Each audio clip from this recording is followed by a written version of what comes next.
नमस्कार, मैं हूं आशीष चित्रांशी और आप देख रहे हैं the news launcher. Mid day मुद्दा विद अशोक वानखेड़े। 9 तारीख मोदी के 11 साल पूरे और देश में अंधभक्तों के झुंड का महाजश्न शुरू। इस जश्न के अगुआ जेपी नड्डा हैं, अमित शाह हैं, धर्मेंद्र प्रधान हैं, राजनाथ सिंह हैं। फिर तो गिनती नहीं, इस कतार में योगी आदित्यनाथ से लेकर के हिमंता बिस्वा शर्मा और देवेंद्र फडणवीस सब के सब जश्न में शामिल। और 11 साल की उपलब्धि के नाम पर उनके पास अगर कुछ है तो कंक्रीट नहीं है, लफाजी है। वो लफाजी क्या है? मैं आज योगी के प्रेस कॉन्फ्रेंस का हिस्सा बता रहा हूं, अपने मन से कुछ भी गढ़ा हुआ नहीं। वो है कि मोदी जी ने पूरी दुनिया में भारत का डंका बजा दिया। भारत का अब पूरी दुनिया में सम्मान ही अलग है। वो नेहरू, गांधी, नरसिम्हा राव, अटल बिहारी वाजपेयी, मनमोहन सिंह, इन लोगों ने भारत का स्थान दुनिया में बहुत नीचे रखा। अब भारत का नाम सम्मान से लिया जाता है। पासपोर्ट वीजा लोग लेकर के आरती के थाल में परोसते हैं। ये परोसा जा रहा है आपके सामने। क्योंकि देश की बात करेंगे, शिक्षा स्वास्थ्य की, तो हर आदमी अस्पताल स्कूल की हालत देख रहा है। तो आपको वो बताना है जो आप देख रहे हैं। लेकिन जो आप नहीं देख रहे हो, अमेरिका, ट्रंप लगातार प्रबंध करते हैं कि वो आप देखो।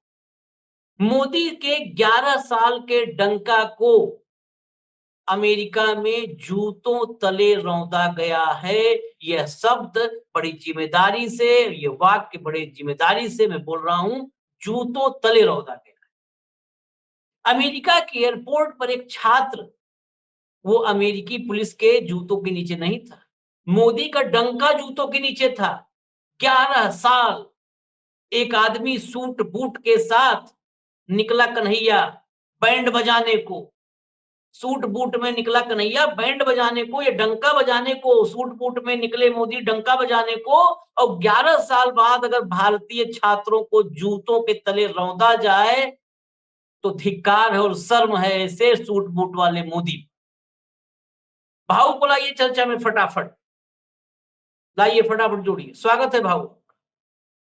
मैं खबर दिखाता हूं, ये खबर देखिएगा जरा। अगर ये खबर देखने के बाद संघ वाले कहते हैं ना कि खून नहीं वो पानी है, जो खून, जिस खून में गर्मी नहीं उबाल नहीं, वो पूरा उनका कविता ही है। तो ये खबर देखने के बाद जिसका खून न उबले वो खून नहीं वो पानी है। दैनिक भास्कर, दैनिक भास्कर दिखा रहे हैं, ये सभी अखबारों में आ चुका है, पोर्टल्स पे, भले टीवी पे न दिखाया जाए। अमेरिकी एयरपोर्ट पर भारतीय छात्र को जमीन पर पटका, हथकड़ी लगाकर भारत डिपोर्ट किया। स्टूडेंट चिल्लाता रहा पागल नहीं हूं। जरा देखिए आगे, लाइए स्क्रीन पर, लाइए फटाफट। देखिए हालत, ये देखिए जूता, देखिए। अभी विजुअल दिखा नहीं सकते क्योंकि हिंसा विजुअल में होता है, उस विजुअल में है तो हम दिखा नहीं सकते, मजबूरी है। आगे आइए। इसको, ये कुणाल जैन है। कुणाल जैन एनआरआई हैं, अमेरिका में रहते हैं। इस पूरी घटना के प्रत्यक्षदर्शी हैं कुणाल जैन, जिन्होंने इसे सामने लाया। कुणाल जैन ने पहला ट्वीट 8 जून 8:13 को रात में किया। आई witnessed a young Indian student being deported from New York airport last night, handcuffed, crying, treated like a criminal. He came chasing dreams, not causing harm. As an NRI, I felt helpless and heartbroken. This is a human tragedy. अगला लाइए, 8/13 पे किया। ये कुणाल जैन ने आंखों देखा अपना जो था वो भेजा। कुणाल जैन के अगला ट्वीट लाइए स्क्रीन पर, ये 8:47 पर है, 8:47 पर। Here more videos and @Indian embassy US, भारतीय दूतावास को भी उन्होंने टैग किया कि वो भी थोड़ा एक्टिव हो जाएं। Need to help here, this poor guy was speaking in Haryanvi language. Haryana वाले एक दर्शक थोड़ा और गौर से देखें, ये भारत का डंका बज रहा है जो मोदी जी बजा रहे हैं। I could recognize his accent where he was saying, मैं पागल नहीं हूं, ये लोग मुझे पागल साबित करने में लगे हुए हैं। ये एसेंट से वो हरियाणवी उन्होंने बताया। फिर कुणाल जैन, जो एनआरआई होते हुए भी अपना जो हैंडल है वो लिखते हैं son of India, Kunal Jain ने फिर 9:41 पर तीसरा ट्वीट किया। ये फिर इंडियन एम्बेसी को टैग किया और लिखा उसमें, सवाल हुआ होगा, कुछ लोगों ने किया होगा कि तुम देख रहे थे तो तुम वहां पर क्या कर रहे थे, खाली ट्वीट। तो उन्होंने लिखा, as I offer to help pacify the situation but unfortunately they called more police and humiliated that poor guy. मतलब मैंने मदद करने की कोशिश की, लेकिन दुर्भाग्य से और पुलिस वाले वहां पर कॉल कर लिए गए और ज्यादा ह्यूमिलेट किया गया उस बेचारे बच्चे को। फिर 11:03 पर पूरा का पूरा हिंदी में ट्वीट किया कुणाल जैन ने। ये ट्वीट देखिए, यह बच्चे वीजा लेकर सुबह फ्लाइट से उतरते हैं, किसी कारण से वहां इमिग्रेशन अथॉरिटीज को आने का कारण समझा नहीं पाते, इन्हें शाम की फ्लाइट से हाथ पांव बांध कर मुजरिमों की तरह भेज दिया जाता है। रोज 3-4 केस ऐसे हो रहे हैं, बाढ़ आ गई है पिछले कुछ दिनों में। ये डेली 3-4 केस हो रहे हैं, आप सोचिए। और 3 लाख से ज्यादा छात्र, करीब करीब 3,10,000 के आसपास छात्र अमेरिका में हैं, भारतीय। उसके बाद इतने ट्वीट्स के बाद इंडियन एम्बेसी का भी ट्वीट आता है, मैं वो भी बताऊंगा, ये नहीं कि हम उसको छिपाएं या न बताएं। ये 9 जून को 8:18 पर आता है, यानी 8 जून के सारे ट्वीट जो थे, रात में 8:13 पे पहला ट्वीट शुरू हुआ था और 9 जून को 8:18 पे पहला ट्वीट आता है इंडियन एम्बेसी का। वो जो अमेरिका में एएनआई माइक लेकर के और थरूर एंड कंपनी को रोज वहां पे विदेश नीति मजबूत करवा रहे थे, वही कॉन्सुलेट, वही एम्बेसी हमारा 24 घंटे बाद अमेरिका के भारतीय की, मतलब एनआरआई के ट्वीट पर 24 घंटे बाद रिएक्ट करता है। 24 घंटे बाद, इससे ज्यादा शर्मनाक कुछ हो ही नहीं सकता है। क्योंकि सब राष्ट्र निर्माण में लगे हैं ना, खाली होते हैं थोड़ा सा, जब आराम करने जाते हैं तब ये सब काम देखते हैं, बाकी निर्माण में लगे रहते हैं, सब राजमिस्त्री हो गए हैं। क्या लिखा, we have come across social media post claiming that an Indian national is facing difficulties at Newark Liberty International Airport. We are in touch with local authorities in this regard. The consulate remains ever committed for the welfare of Indian nationals. आजकल सबकी language, Modi से लेके जयशंकर तक, embassy तक, मुझे लगता है कि अब कभी साउथ ब्लॉक में जाने पे चपरासी भी ऐसे ही बोलता हो। अगर वहां प्यून पानी पिलाने वाला होगा तो भाव जाते होंगे, हो सकता है ऐसे ही बोलता हो कि वानखेड़े जी बैठिए, we are ready to help you for the making of this country and nationalism and so far so far so far. उतनी अंग्रेजी हमें नहीं आता, शायद ऐसे ही बोलता होगा, पानी लेके आता होगा। तो सबकी एक लैंग्वेज है भाऊ। ये जूतों तले डंका रौंदा जा रहा है और डंका पति यहाँ प्रचार में मग्न है। ये क्या है नीरो आशीष? का नाम टीका कर दिया आदमी ने। नहीं नहीं, मैंने क्या कहा कि इन्हें पता है कि इनकी अचीवमेंट कोई नहीं है, इन्हें पता है बताने के लिए कुछ नहीं है, तो ये अपने ही लोगों से अपनी ही बढ़ाई करवाते हैं। और यही लोग हैं जो बोलते हैं। इस जो आपने ये फोटो दिखाए अभी और ये हादसा बताया, और वो जैन साहब जो वहाँ एनआरआई बिजनेसमैन है, वो कहते हैं रोज 2-4 चीजें, 2-4 लोगों को ऐसा भेजा जाता है वापस। ये उस जैन ने वहां था, इसलिए फोटोग्राफ्स आ गए। यदि वो जैन ने ट्वीट नहीं किया होता तो ये भी ऐसा ही अननोटिस जाता। लेकिन जिस देश में पूरा फ्लाइट हथकड़ी लगा के आया हो और हमारे विदेश मंत्री निर्लज्जता के सारा उच्चांक क्रॉस करते हुए कहते हैं कि पहले भी ऐसे ही आते थे। कब आए भाई? हथकड़ी लगा के कब लोग भेजे गए? कब डिपोर्ट हुए ऐसे हथकड़ी लगा के? कोई तथ्य आपके पास? लेकिन वर्तमान में आप रोक नहीं सकते, क्योंकि आपकी घिघी बन जाती है जब आप अमेरिका के सामने जाते हो। आपने इस देश को अमेरिका का उपनिवेश बना के रखा है। आपने एक इस देश को, जो एक गुटनिरपेक्ष देश था, गुटनिरपेक्ष आंदोलन की अगुवाई करने वाला इस देश को आपने अमेरिका के पिट्ठू बना दिया है। और एट व्हाट कॉस्ट? क्या कीमत चुका रहा है देश? हमारे शत्रु राष्ट्र जो लगातार हमारे यहां आतंकी हमले करवाता है, उसको मदद, फिर भी हम अमेरिका के सामने घुटने टेक रहे हैं। ये बताए, देश बताए तो सही, 11 साल में क्या हुआ जिसका सेलिब्रेशन करना चाहिए? क्या किया 11 साल में आपने? जो बोला वो किया क्या? 11 साल में आप एयरफोर्स को प्लेन नहीं दे पाए। 11 साल में आपने अग्निवीर लाके आर्मी का सत्यानाश कर दिया। 11 साल में आप वन मैन वन पेंशन के नाम पे लोगों को मूर्ख बनाते रहे। 11 साल में आप किसानों की आय दुगनी करते रहे, वो दुगनी तो हुई नहीं, किसानों का इनपुट कॉस्ट बढ़ गया, जो लागत है उसकी वो दुगना हो गई। रुपए की कीमत पता नहीं कहां और जाके रुकेगी। निर्यात घट रहा है, आयात बढ़ रहा है। निर्यात आयात के बीच का संतुलन इतना बिगड़ गया कि हमारा 200 अरब डॉलर से ज्यादा घाटा है। इन 11 साल में 54 लाख से लेके 205 लाख करोड़ रुपए तक का कर्जा हो गया। हाँ। किस बात का डंका पीटते हैं? हाँ, प्रधानमंत्री ने 11 साल एक ही काम किया, 100 से ज्यादा देशों की यात्रा की और अपने आप को अवार्ड देते गए कि वहां का सम्मान, वहां का सम्मान। क्या चाटना है उस सम्मान को? आपको किसी विदेश ने बुला के आपको वहां का राष्ट्रीय सम्मान दे दिया तो उसको क्या चाटे हम? जिसने आपका सम्मान किया, जिसको आपने गुहार लगा लगा के हमारे 26 जनवरी के परेड में विशेष अतिथि बनाया, हमारे फौज से उनको सैल्यूट दिलवाया। सैल्यूट दिलवाया मतलब वो मुख्य अतिथि थे फौज में, वो उस आयोजन में।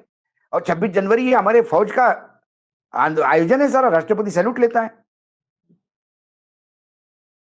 लेकिन क्या हुआ? अरे जिसको चीफ गेस्ट बनाया उन लोगों ने भी समर्थन नहीं दिया पाक के खिलाफ। आतंक के खिलाफ सब आपके देश, आपके खिलाफ साथ है। और आतंक के खिलाफ आपके साथ पूरा विश्व है, ये बताने के लिए ये यहाँ 51 लोगों को नहीं भेजना चाहिए था, ये बददिमाग।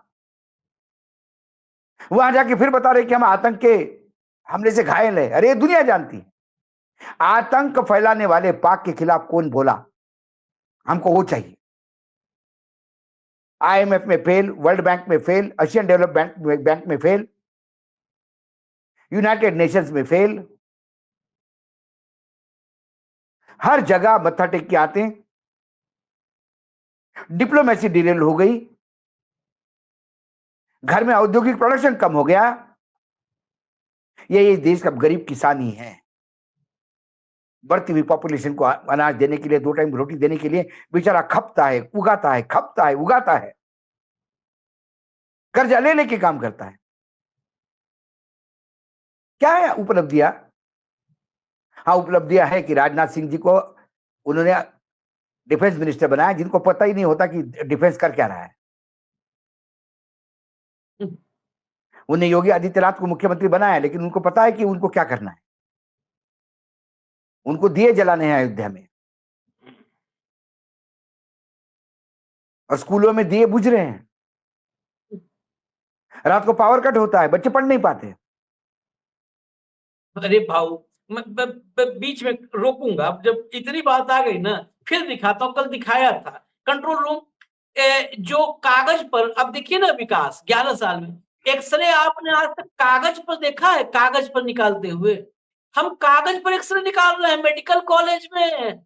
आप भाऊ अगर ऐसे हकीकत देख लेंगे सब ना, तो बता तो रहा हूँ कि आप उम्र के इस पड़ाव पर आप पत्रकारिता कई बार हो सकता है इसी से कहे कि हम विदाई अब ले लेते हैं भाई, अब बोल नहीं पाएंगे, इनके लिए शब्द ही कम पड़ गए। देखिए ये सुल्तानपुर मेडिकल कॉलेज है, ये कागज है A4 की सीट पर, और वहां पर एक्सरे वाली फिल्म है ही नहीं है। तो काफी दिन से तो सामने आ गया, संजय सिंह जो है उन्होंने कर दिया इसको सार्वजनिक।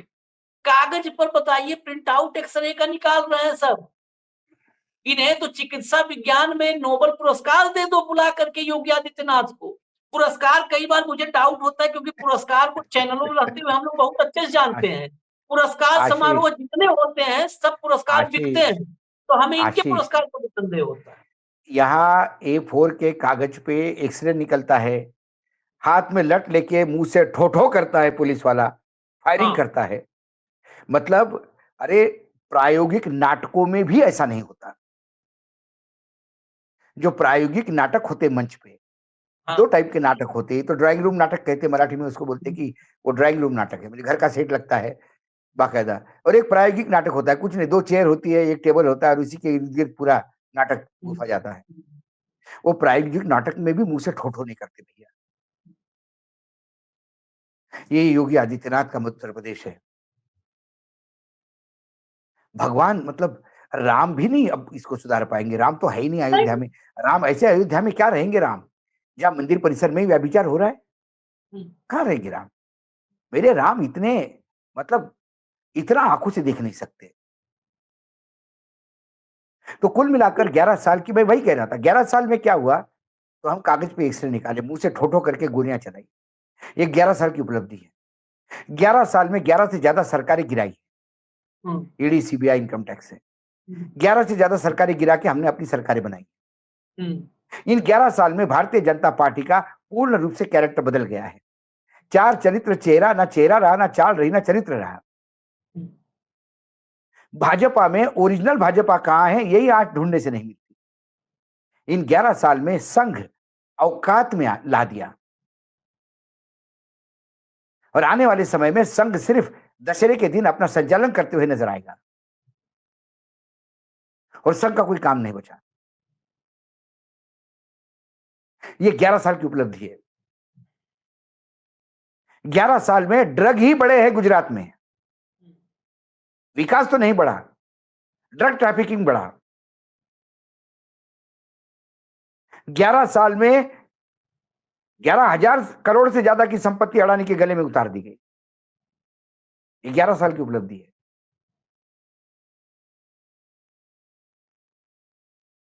किसान मरते हैं तो क्या मेरे लिए मरते हैं? और पहलगाम होता है तो इंक्वायरी ऑर्डर होती है। पठानकोट का क्या हुआ अभी तक पता नहीं पड़ा। मौत का मुआवजा कैश में दिया जाता है। यहां प्रधानमंत्री बोलते हैं कि कैश का ट्रांजैक्शन मत करो। ये 5-5 लाख रुपए जो कुंभ में दे के आए हैं, उनको पूछो कहां से लाए हैं। मौत के हादसे के ऊपर हेलीकॉप्टर से फूल बरसाए जाते हैं। ये है 11 साल का विकास। मैं एक बाइट सुना देता हूं। जब अमेरिका पे हम आज जो ये कर रहे हैं, ये मामूली नहीं है। हमारे घर का कोई हमारा बेटा भतीजा विदेश जाते हैं पढ़ने, सब जाते हैं। हम लोग के घर के बच्चे, जानने वाले तमाम साथियों के, वो बच्चे हम ये सोचेंगे कि एयरपोर्ट पे हमारा बच्चा कोई जाए, पढ़ने जाए, काम करने जाए, उसको जूते से कुचला जाएगा, और हम इस देश की सरकारों के लिए ताली बजाएंगे। जरा सुनिए नरेंद्र मोदी को, लाइए भैया स्क्रीन पर 2 विंडो।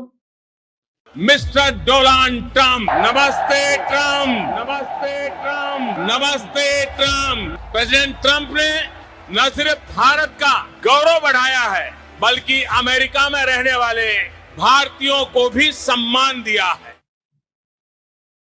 सुना आपने? डोनाल्ड ट्रंप ने न सिर्फ भारतीयों का गौरव बढ़ाया है, बल्कि अमेरिका में रहने वाले सम्मान बढ़ाया है भारतीयों का, भारत का सम्मान बढ़ाया है, और अमेरिका में रहने वाले भारतीयों जो है गौरव बढ़ाया है, सम्मान बढ़ाया है। ये गौरव सम्मान का ये जो है, यही आजकल हो गया है क्या, जो जूते के नीचे रौंदना? नहीं, इसी को सम्मान मानते हैं। ये नया भारत है। ये माँ भारती का बेटा किसी को झुकने नहीं देगा, किसी को टूटने नहीं देगा। अरे वो तोड़ दिया उस बच्चे का मनोबल। मुझे बच्चा भारत वापस आने की से ज्यादा उस बच्चे पे साइकियाट्रिस्ट क्या मानसिक रूप से क्या उस पे बात आई होगी। कैसा अमेरिका भेजा होगा उसके माँ बाप ने, खेत बेच के भेजा होगा। बच्चा वापस आने के बाद जो हाथ में था वो भी चला गया, और भविष्य पे एक प्रश्न चिन्ह उतर गया। ऐसे सैकड़ों केसेस है। आशीष, किस किस के लिए रोएंगे, किस किस के लिए रोएंगे? इनका विकास जबानी जमा खर्च है, इनका विकास इनके मन की बात में है,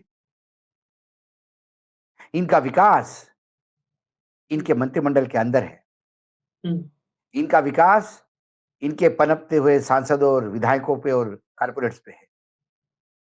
इनका विकास इतना जबरदस्त है कि बीजेपी के नेता एक्सप्रेस वे के रोड को ही पलंग मानते हैं, और वो तमाम कारगुजारी कर गुजरते हैं जो नवविवाहित जोड़ा पलंग पे करता है। ये विकास है इनका। ये विकास का नया मॉडल है, जहां बीजेपी के नेता के गोद में कोई लड़की डांसर जाके बैठते रहो, बोलता है इसमें विपक्ष का हाथ है। ये नया भारत है, ये विकास है। क्या 2 घंटे में 5 घंटे का वोट होता है?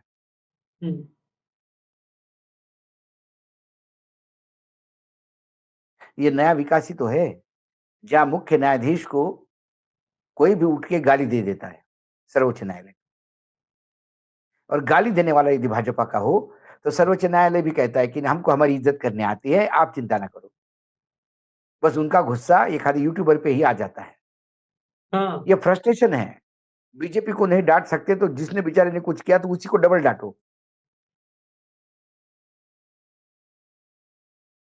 बेटी का गुस्सा भी बहू पे ही निकलता है ना। ये है 11 साल की उपलब्धि। 11 साल की उपलब्धि की बात कर रहे तो आप अब जब चर्चा आपने छेड़ी है तो अब 11 साल अमेरिका से लेके फिर हम तो भारत तक आएंगे। कल महाराष्ट्र में मुंबई ठाणे के बीच ट्रेन में लोकल से गिर के, आप कल्पना कीजिएगा खाली सवाल का, और फिर मैं इसके बाद आपसे सवाल नहीं पूछूंगा क्योंकि इसके बाद खाली कल्पना मैं करवाना चाहता हूं, उसके बाद देश सुनेगा आपको। 10-12 सवारी गिर जाती है ओवर क्राउडेड ट्रेन से। 6 की खबर है कि 6 की मौत हो जाती है। इस देश का रेल मंत्री, मैं अभी आप जब बोल रहे थे तो मैं क्रॉस चेक कर रहा था क्योंकि आज सुबह मैंने ये सोचा था कि इस पर मैं अलग शो करूंगा, लेकिन मैं चर्चा करते करते देखा कि हो सकता है एक बार अब चेक कर लूं, कहीं हो सकता है देर सवेर। कल 11 साल का जश्न शुरू हुआ था। अश्विनी वैष्णव रेल मंत्री ट्रेन से गिरकर 6 लोग कुचल के मर जाते हैं दूसरी ट्रेन से। अश्विनी वैष्णव ने एक ट्वीट नहीं किया, एक सिंगल ट्वीट नहीं है। देश के प्रधानमंत्री ने एक ट्वीट नहीं किया है क्योंकि जश्न में खलल हो जाएगा, इसको अशुभ मान लेते हैं। हो सकता है उनके लिए मौत हो तो अशुभ हो, यार ये मरने उड़ने खबर अभी आज ट्वीट नहीं करने लायक है, तो जश्न का माहौल है यार, ठीक है जाने दो, 6 गए। ठीक है, नहीं किया। कल नड्डा के साथ प्रेस कॉन्फ्रेंस किया। उस प्रेस कॉन्फ्रेंस में नड्डा के साथ प्रेस कॉन्फ्रेंस में मौजूद थे अश्विनी वैष्णव। अश्विनी वैष्णव से एक पत्रकार ने सवाल किया तो अश्विनी वैष्णव ने उसको जवाब नहीं दिया, कहा कि इस सवाल का जवाब नहीं। इस हादसे अब कल्पना कीजिए, इसके अलावा अभी यहीं पर नहीं गाड़ी रुक रही। ये विकास भारत में इंसानियत का विनाश है। मानव खत्म हो जाएंगे, जानवर बचेंगे, चाहे 143 करोड़ जानवर आप गिन लीजिएगा जितने बचे। अगर हम लोग भी रहेंगे तो हम भी जानवर ही कहलाएंगे, इंसान नहीं कहलाएंगे। महाराष्ट्र में आप निजी तौर पर भी जानते होंगे, वही स्पीकर साहब जो पन्ने नहीं पढ़ पाए थे, राहुल नार्वेकर, उस आदमी के सामने आईडी लगी तो उस आदमी ने कहा कि हाँ ये तो है, इस पर हमें सुधार करना पड़ेगा, लेकिन कह के अश्विनी वैष्णव की तारीफ करने लगा। बताइए, मातम के बीच कोई तारीफ करता है? इतना मैंने क्या कहा? शर्मनाक आचरण मैं सुनवाता हूँ, मैं चाट सुनवा देता हूँ। चाट कंट्रोल चाटू रूम, का सुनवा नार्वेकर दो का सुनवा बयान दो। सुनाइए, नार्वेकर का बयान लाइए जरा, नार्वेकर का बयान सुनवाइए, वो सुनना जरूरी है बाबू। आप सुनेंगे महाराष्ट्र का मामला, इसीलिए मैं कहा कि आप खाली मैं सुनवा करके फिर सवाल नहीं है ये सुनिए आप। मतलब मैं तो हैरत में कुछ समय तक सोच ही नहीं पाया क्या आदमी है। हमने देखा है कि ओवर क्राउडिंग का जो इशू है वहाँ पे होते आया है कि कहीं ना कहीं सरकार को उस पे रेलवे के जैसे आप पे कंट्रोल पे इस घटना पे किस तरह से ये दुर्भाग्यपूर्ण घटना है, ऐसी घटना नहीं घटनी चाहिए। निश्चित रूप से इसके ऊपर सरकार उचित कदम उठाएगी, रेलवे प्रशासन उचित कदम उठाएगा। लेकिन एक बात हमें देखनी पड़ेगी, पिछले कुछ सालों में हमने देखी है कि अश्विनी जी वैष्णव जो है रेल मंत्री है, इन्होंने काफी बार मुंबई के लिए और सुविधाएं दी है, मुंबई को अधिक ट्रेनों की सहूलियत दी है, बोगीज बढ़ाई है, एयर कंडीशन कोचेस चालू की है। अभूतपूर्व काम ऐसा इस सरकार ने रेलवे सेक्टर में किया है। लेकिन मुंबई की आबादी और मुंबई में आने वाली इसके बाद क्या करें? नहीं, सवाल आशीष, सवाल ये है, निर्लज्जता चाटुकार, इसका मतलब अभी मैं पढ़ रहा था, मैं किसी का एक कोट था, उसने कहा कि चरण चाटना भी बहुत मुश्किल काम है भैया, उसे इंसान से कुत्ता बनना पड़ता है। बहुत डिफिकल्ट काम है कुत्ता बनना।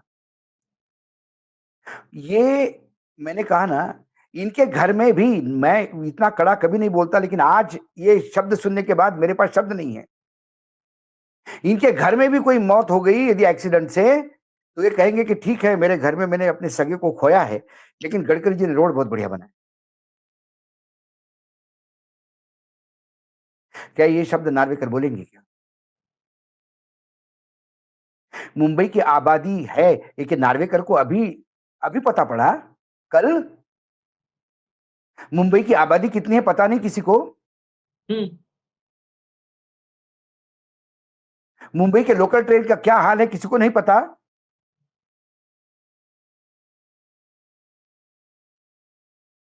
एयर कंडीशन दे दिए। मैंने क्या ना, ये सरकार सिर्फ करोड़पतियों की है। बड़े समृद्धि मार्ग बनाया तो उसमें मर्सिडीज से घूमते, हमारे चीफ मिनिस्टर मर्सिडीज से, देवेंद्र फडणवीस और एकनाथ शिंदे मर्सिडीज पे उधर ट्राई कर रहे हैं। अरे भैया, बैलगाड़ी के लिए रास्ता दे दो, किसान अपना माल नहीं मंडी पहुंचा पा रहा है।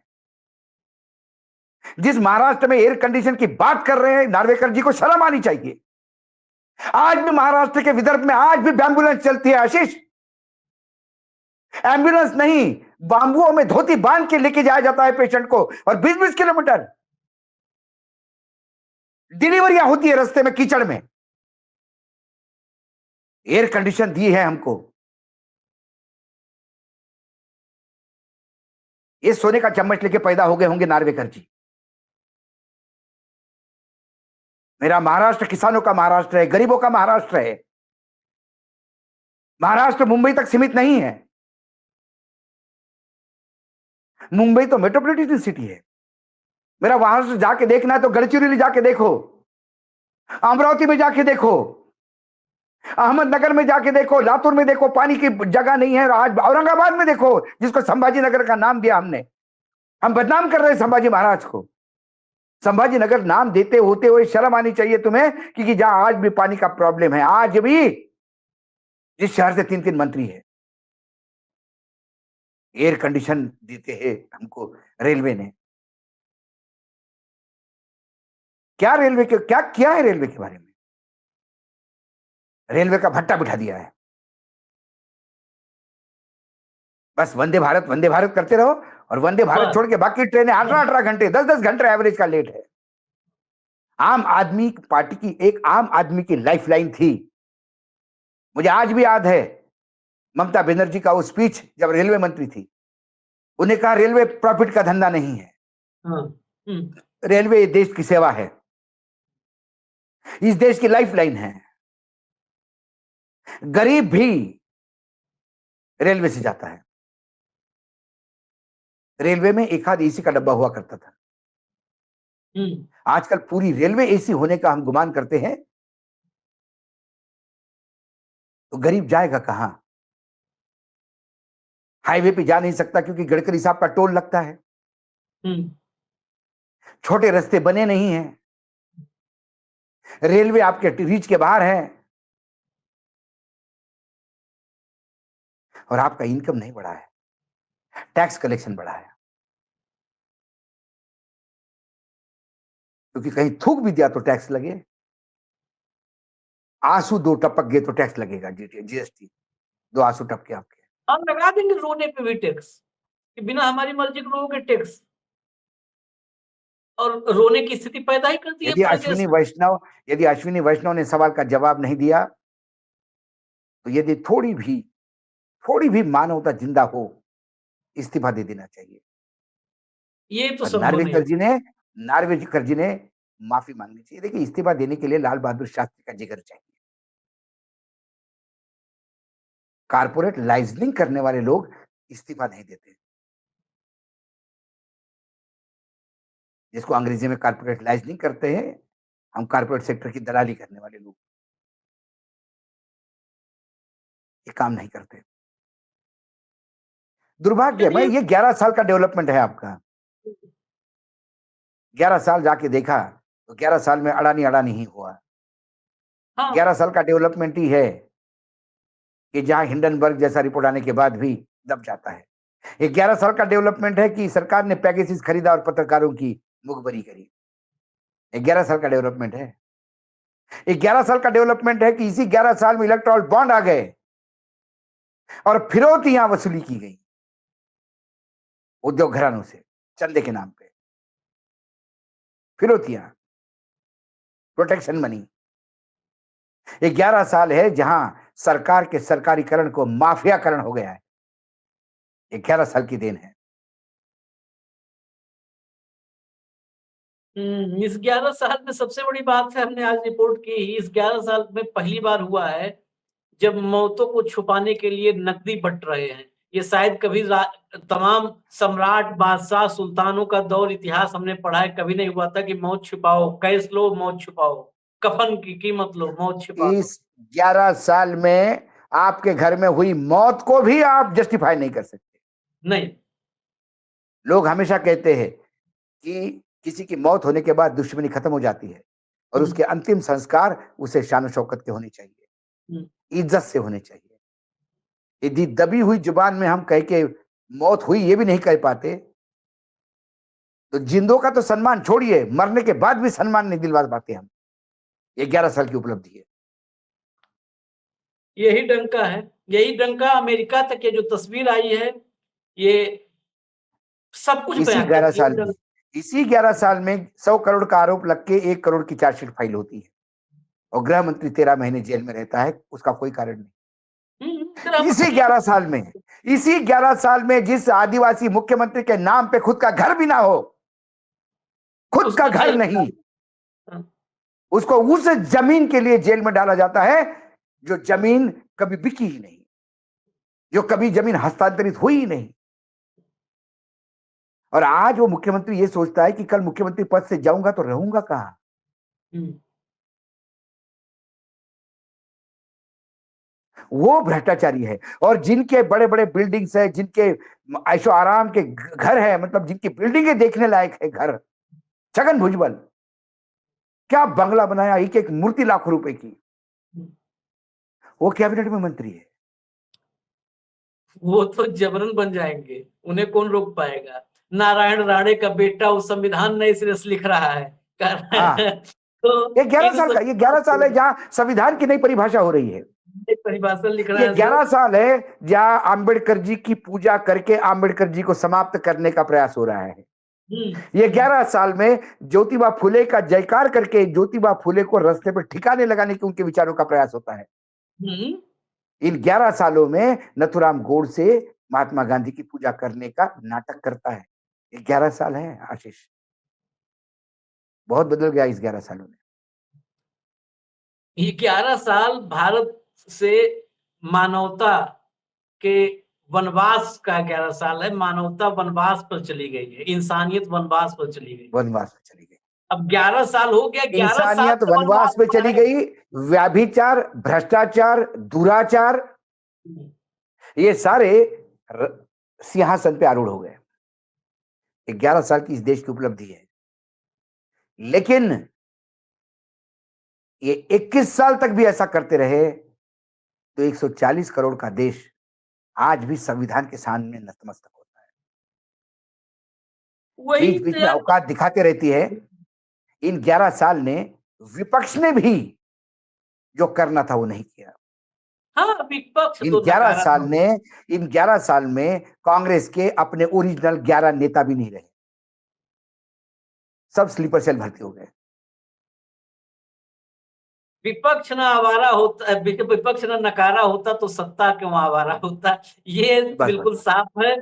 11 साल में सबसे बड़ी बात है 14 साल का वनवास था, तो इस देश ने, अयोध्या ने 14 साल राम का इंतजार किया है। 11 साल से इंसानियत और मानवता ये सब वनवास में भेज दिए गए। 3 साल अभी बचा है 14 होने में। आज के रामायण में प्रॉब्लम ये है कि 14 साल बाद राम भी वापस आएगा, तो उस राम के साथ जो लोग होंगे वो फिर रावण के ही सिपा सलार होंगे और अयोध्या को लंका बना देंगे।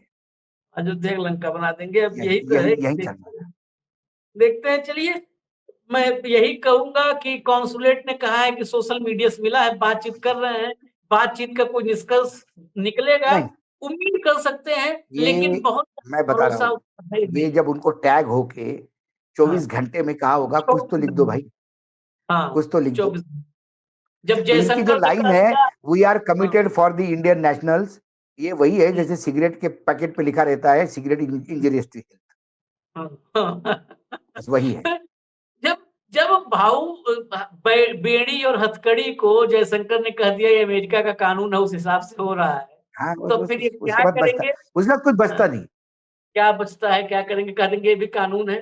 खैर चलिए, अंधा कानून है और अंधे कानून के पीछे अंधभक्त हैं और अंधभक्तों के हाथ में ताली है, थाली है, मुझे बजाते रहो। मुझे मुझे मराठी के प्रख्यात कवि गजलकार सुरेश भट्ट की 4 लाइनें याद आती है। हम्म, सिंहासन करके राजनीतिक के ऊपर एक फिल्म बनी थी। सिंहासन और मुंबई दिनांक के 2 बड़े कथानक लिखे थे अरुण साधु ने, और उसके ऊपर एक फिल्म बनी थी जिसका नाम था सिंहासन। राजकीय किसी राजनीति पे वस्तुस्थिति बताने वाली ऐसी फिल्म आई नहीं। उसमें एक कविता ली गई थी सुरेश भट्ट की, उसकी 4 लाइनें हैं। उषक काल होता होता काळ रात्र झाली, अरे वेड्या आयुष्याच्या पेटवा मशाली। जहां आप सुबह की इंतजार कर रहे थे, उषक काल होता होता सुबह होते होते काल रात्र आ गई। आप इंतजार कर रहे थे सुबह का और एक अमावस की रात आ गई है। अब समय आ गया है, अरे वेड्या पेटवा आयुष्याच्या मशाली। अब अरे पागलो, अब समय आ गया है कि अपने जीवन की मशाल बना के रोशनी फैला दो। 11 साल के काल में यही हुआ। उषक काल होता होता काळ रात्र झाली, अरे वेड्या आयुष्याच्या पेटवा मशाली। ये बहुत जबरदस्त है 4 लाइनें कि सुबह आनी थी, सुबह का इंतजार, अच्छे दिन आने थे ना, सुबह का इंतजार था और अमावस की रात आ गई। तो अब अमावस की रात आ गई और इस रात का अंत दिख नहीं रहा है। सुबह तो हमेशा होती है लेकिन ये सुबह होती नजर नहीं आ रही है। तो फिर हमें और आपको खुद को ही मसाल बना देना पड़ेगा ताकि अपने जहां को रोशन कर पाए। हमें इजाजत दें, देखिए कौन मसाल बनता है, कौन मसाल बनता है। हम फिर आएंगे स्पेशल शो लेकर के, बहुत महत्वपूर्ण चर्चा अगली लेके आएंगे और भाव के साथ ही लेके आएंगे। नमस्कार।